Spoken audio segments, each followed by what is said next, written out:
Meganet TV y el Ministerio Amor en Cristo presentan Alimento para el Alma. Dice Dios en su palabra, porque satisfaré al alma cansada y saciaré a toda alma entristecida. Alimento para el Alma, con el conferencista y predicador Rupert Alvarado. Amor en Cristo, una ventana al mundo para la predicación de la palabra de Dios.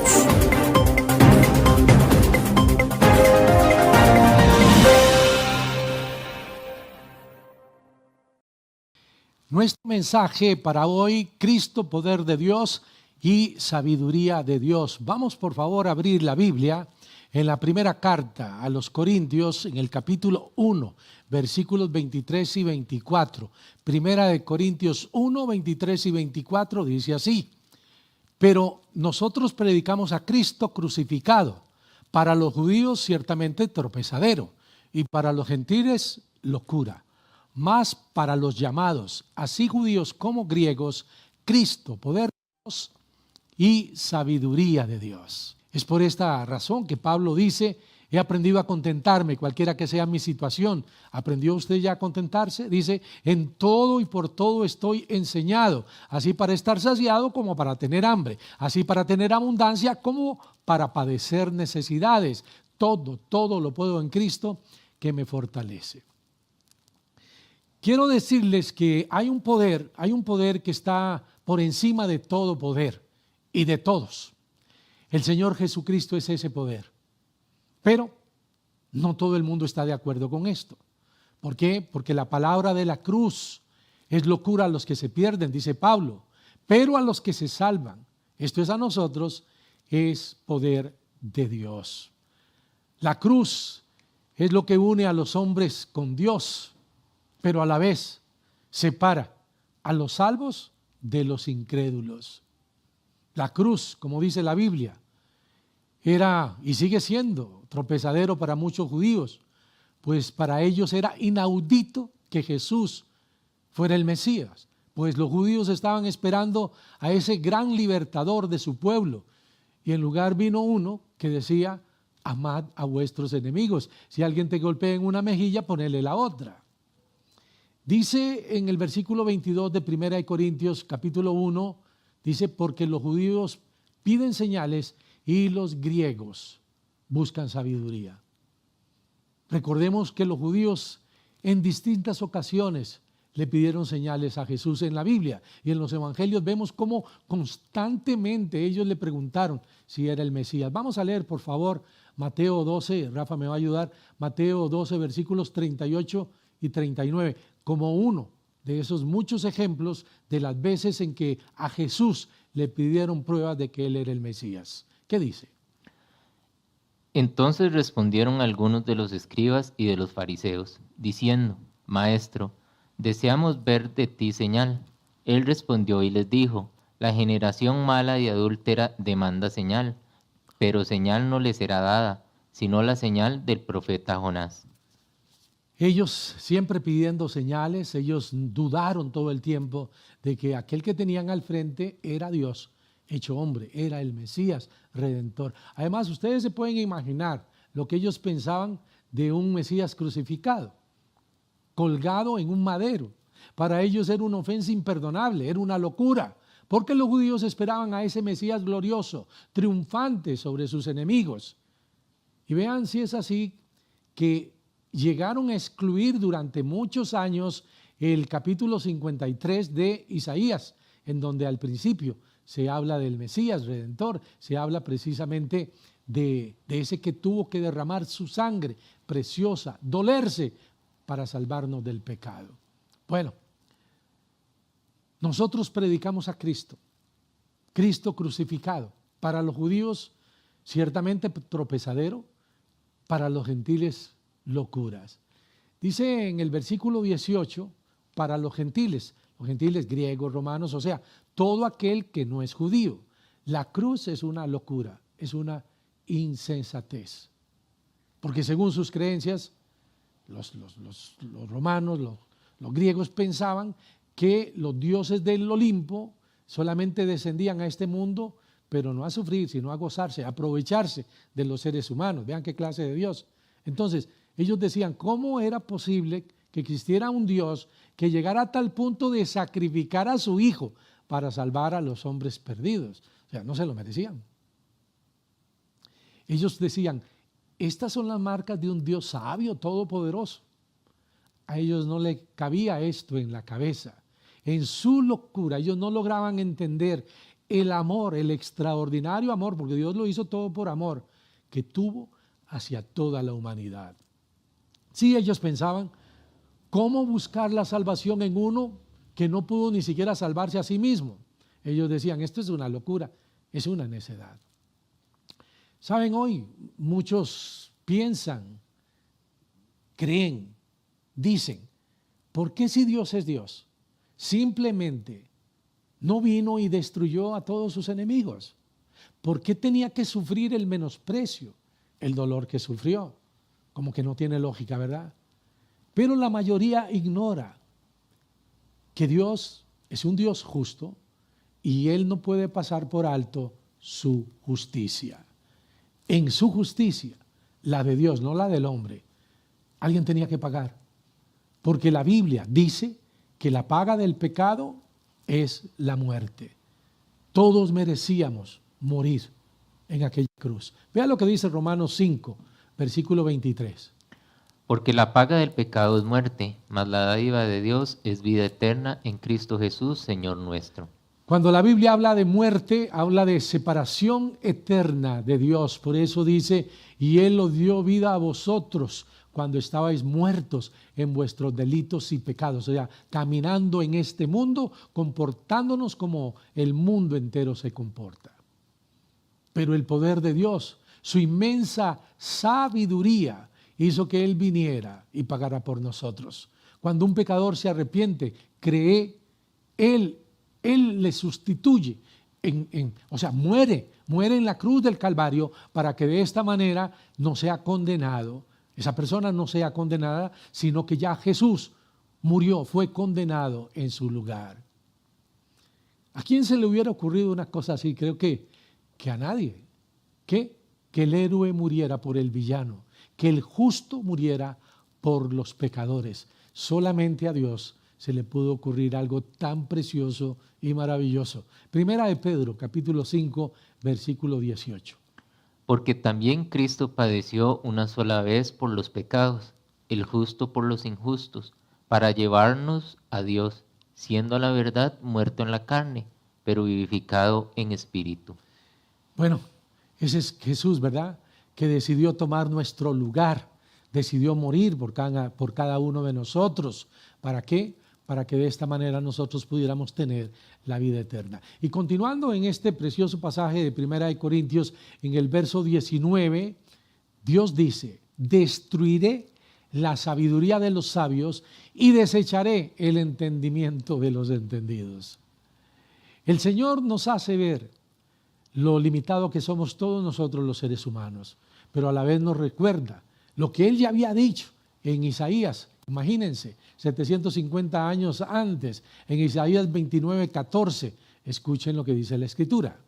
Por tanto, he aquí que nuevamente excitaré yo la admiración de este pueblo con un prodigio grande y espantoso, porque perecerá la sabiduría de sus sabios y se desvanecerá la inteligencia de sus entendidos. Dios destruye todo argumento, toda sabiduría humana. Él frustra la inteligencia de lo que el mundo llama iluminados o entendidos.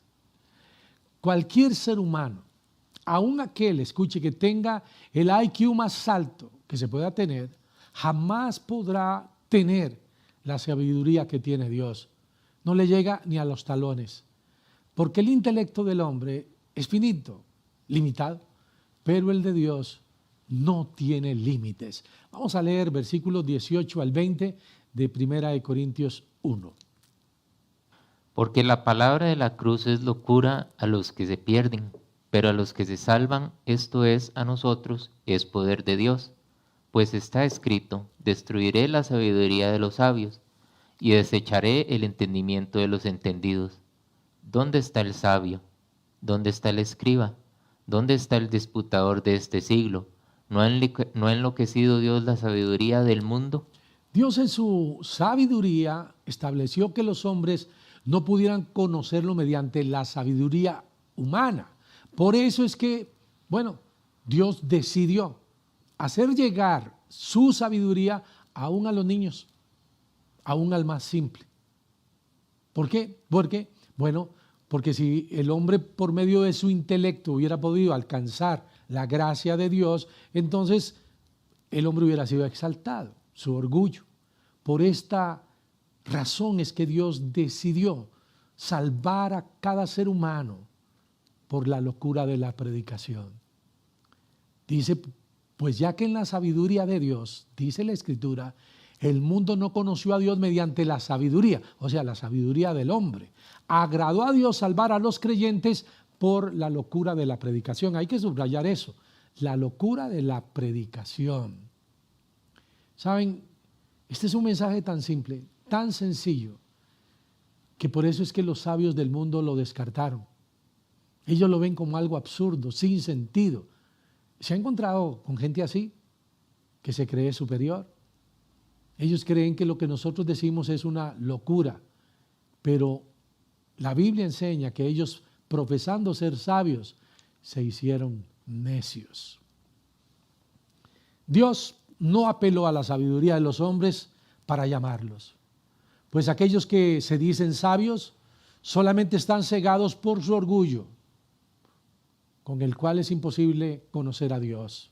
Hace muchos años, un hombre llamado Nabucodonosor, él era un rey poderoso, ¿sí? Que tenía, no sé, un gran poder sobre las naciones. Los pueblos temblaban cuando oían hablar de él. Y a quien él quería mataba y a quien quería perdonaba la vida. Imaginen, ¿sí? A quien quería engrandecía, dice la Escritura, y a quien quería humillaba. Vean qué clase de soberbia la de este hombre. Pero bueno, ¿qué pasó? ¿Qué pasó con Nabucodonosor y con esa conducta reprochable? Vamos a ir al libro de Daniel, en el capítulo 5, versículos 20 y 21. Mas cuando su corazón se ensorbeció y su espíritu se endureció en su orgullo, fue depuesto del trono de su reino y despojado de su gloria. Bueno, este es el mayor problema de nosotros los seres humanos. ¿Cuál? El orgullo. El orgullo endurece nuestro corazón. El orgullo fue lo que llevó a Satanás a pensar que él podía ser superior a Dios. Y fue el principio de su caída. Pero volviendo a Nabucodonosor, el cual representa a todos los seres humanos. Vean lo que dice el versículo 21, Daniel 5:21. Y fue echado de entre los hijos de los hombres, y su mente se hizo semejante a la de las bestias, y con los asnos monteses fue su morada.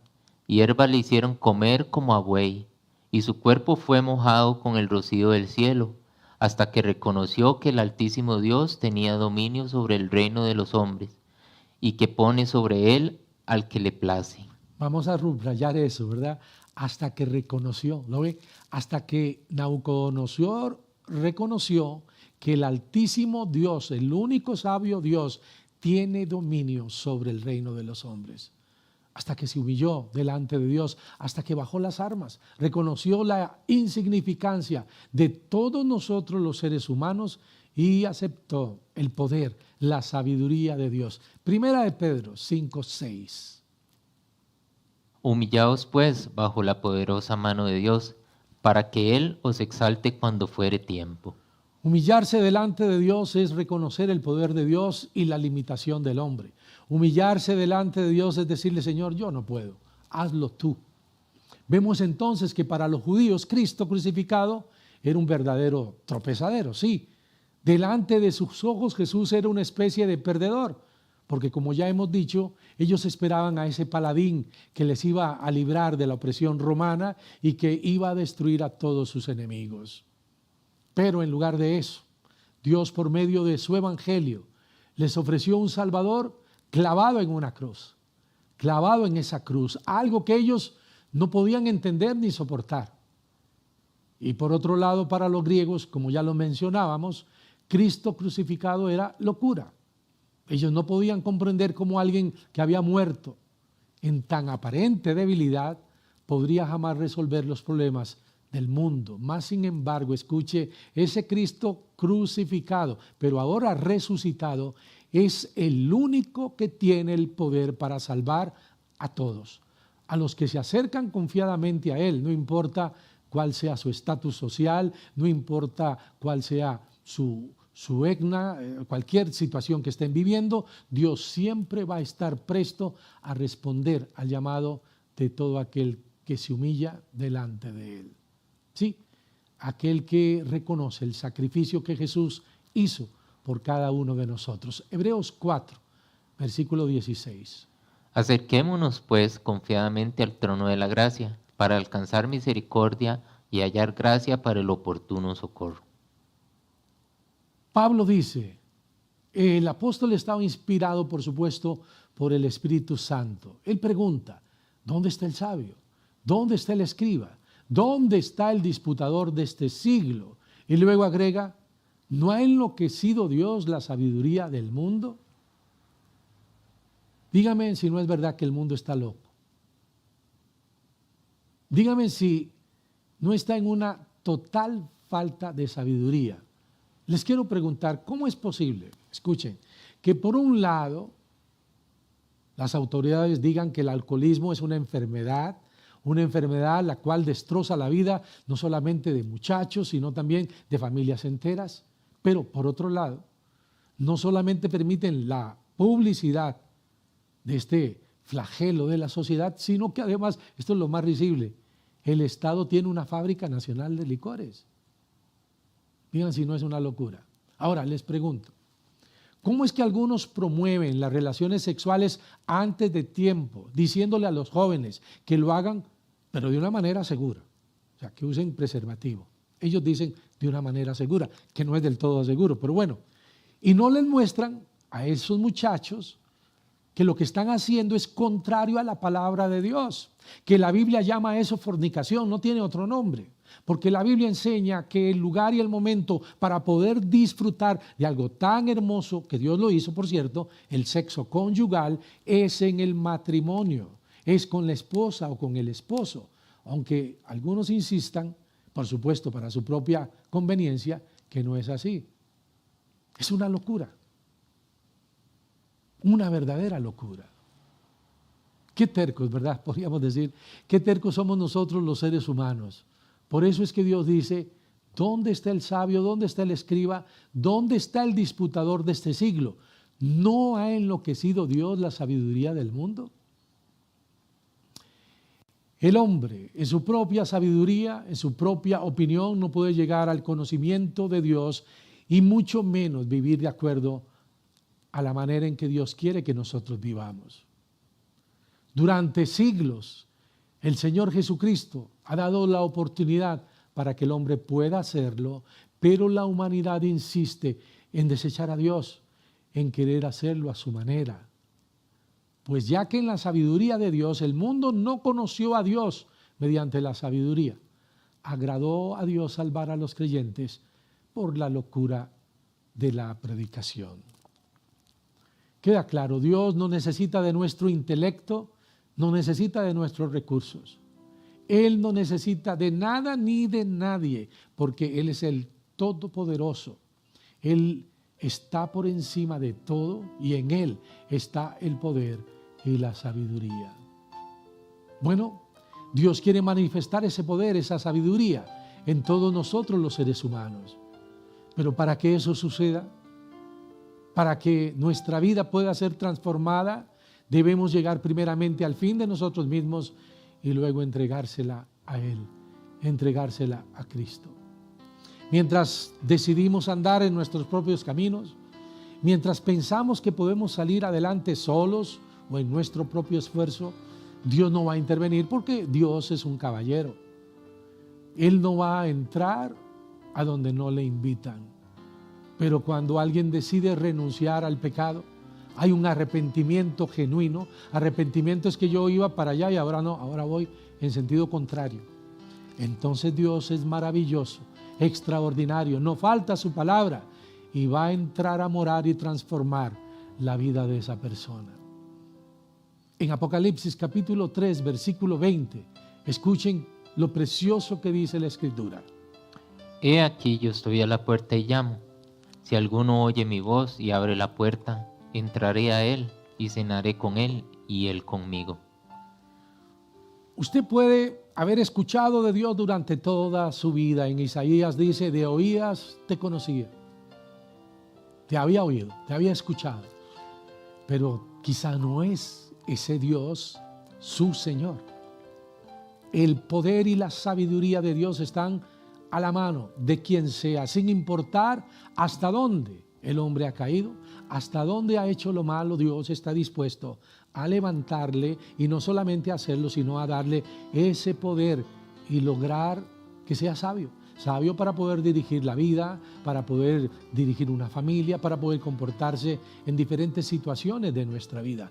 Esa sabiduría que viene solamente de Dios y que es manifestada por el Señor Jesucristo. Si esta tarde usted todavía no ha tomado la decisión de entregar su corazón a Él, entonces no podrá manifestarse ese poder y esa sabiduría. Pero si hoy se derrama delante del Señor, decide creerle a Él, entonces Jesús va a entrar y va a empezar a transformar desde adentro lo que ni usted ni ningún ser humano puede hacer. ¿Le gustaría? Voy a hacer una oración simplemente para guiarle. Usted podría con sus propias palabras dirigirse a Dios. En esta oración, pedirle a Dios que le salve, le rescate, reconocer cuál es su estado, pecador, que la paga del pecado es muerte, separación eterna, pero que también usted quiere la vida eterna por medio de ese que murió en la cruz del Calvario, pagando con su sangre preciosa. Inclinamos el rostro, vamos a orar. Señor Jesús, gracias por esta tarde, por hacerme escuchar lo que he oído. Ahora comprendo que no es casualidad que me invitaran a esta reunión y tú por medio de tu palabra me hicieras ver lo que realmente soy. Sí, Señor, he pecado contra mí mismo, contra mi prójimo, pero sobre todo he pecado contra ti y por eso te pido que me perdones. Con un corazón contrito, humillado, derramado delante de ti, te digo, Señor, perdóname y levántame. Creo que tú, Jesús, moriste en esa cruz.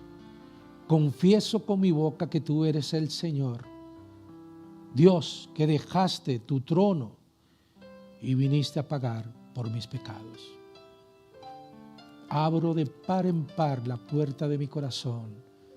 Jesús, toma control de todos y cada uno de los detalles de mi vida. Es más, ya no es mía, es tuya. Haz lo que quieras con ella.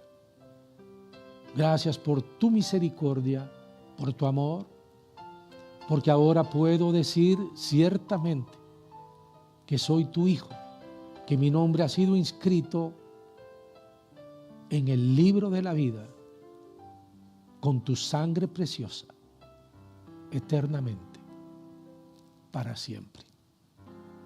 Te he pedido todo en el nombre que es sobre todo nombre. Te lo he pedido en el nombre de Jesús, mi Señor, mi Salvador. Amén.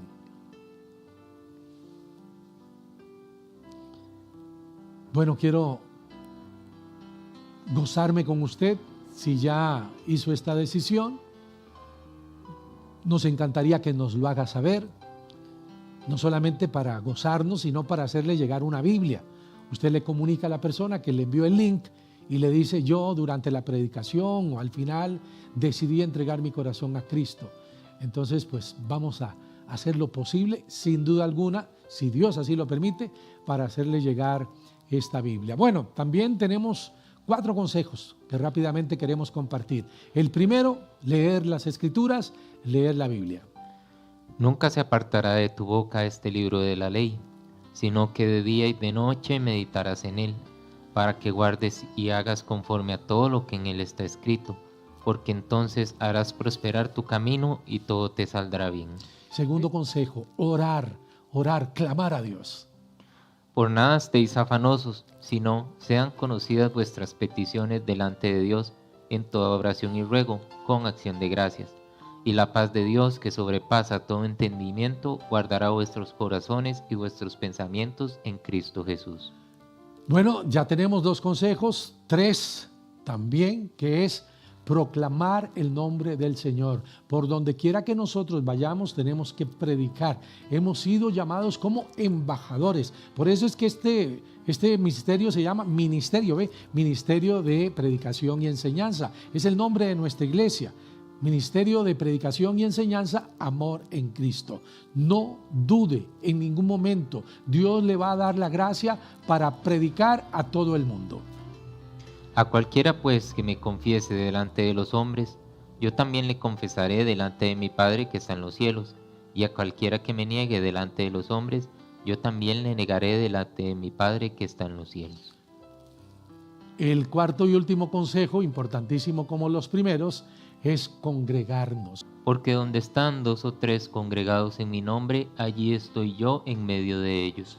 Enviamos un saludo cordial a las personas que están convalecientes, que están en una cama, personas que están siendo atacados por una enfermedad, pero confiando en el Señor. Y aquellos que no conocen a Cristo y están también juntamente con estos hermanos que están en un hospital, puedan escuchar el Evangelio, que Dios haya llevado a estas personas creyentes para que los que están ahí sin esperanza puedan escuchar que Jesús ofrece vida eterna, ofrece algo más que este paso momentáneo por este mundo. Que el Señor Jesucristo les bendiga, les amamos con el amor entrañable de Jesús y el próximo sábado a las 3 de la tarde, si Dios así lo permite, estaremos compartiendo nuevamente con todos ustedes. Meganet TV y el Ministerio Amor en Cristo presentaron Alimento para el Alma. Amor en Cristo, una ventana al mundo para la predicación de la palabra de Dios.